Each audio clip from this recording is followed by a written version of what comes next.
Sa iba pang balita, lumabas sa pagsusuri na ginawa ng iba't ibang ahensya na may sangkap na kemikal. Mula sa plastic ang sample ng sinuring fake rice mula sa Davao. Ito ang balita ni Monokson. Sumailalim na sa iba't ibang pagsusuri ang hinihinalang fake rice. Nasuri na ito ng Department of Science and Technology, Food and Drug Administration, Department of Health at ng Food Development Center.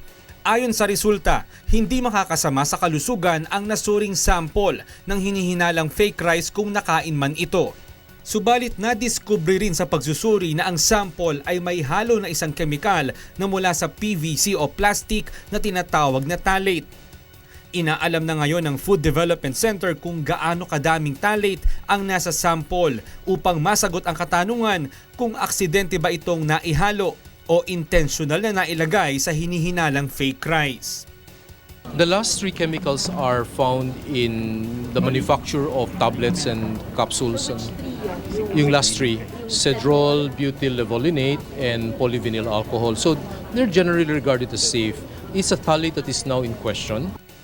Nakakita po tayo ng dibutyl phthalate. So ang amin pong ginagawa ngayon ay to quantify it kung gaano karami ang dibutyl phthalate sa sample. Ang pangamba ngayon ng NFA, baka magkaroon ng mass production ng naturang bigas dahil sa nakita nilang pagkakahawig nito sa pagmanufacture sa corn rice na madalas kinakain sa Kabisayaan. Pareho itong dumadaan sa extrusion process gaya ng mga normal na bigas. Maituturing na fabricated rice ang corn rice, gaya ng hinihinalang fake rice na natagpuan sa Davao. Subalit ang ginarantiyahan ng NFA, isolated ang kaso ng fake rice at wala dapat ikabahala ang publiko. Matapos ang insidente sa Davao ay hindi na ito nasundan pa at wala nang natagpuan na katulad dito sa anumang bahagi ng Pilipinas. Walang dahilan para maging alarma, wala hong dahilan para magpanik. Hindi ho tayo nagiging pabaya.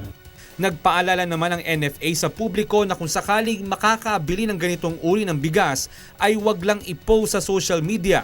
Sa halip ay agad na ipagbigay alam sa kanilang tanggapan upang maisailalim sa pagsusuri. Mas makabubuti rin na bumili ng bigas sa mga authorized rice dealers ng NFA dahil siguradong dumaan ito sa sanitary check. Mon Hokson, UNTV News Worldwide.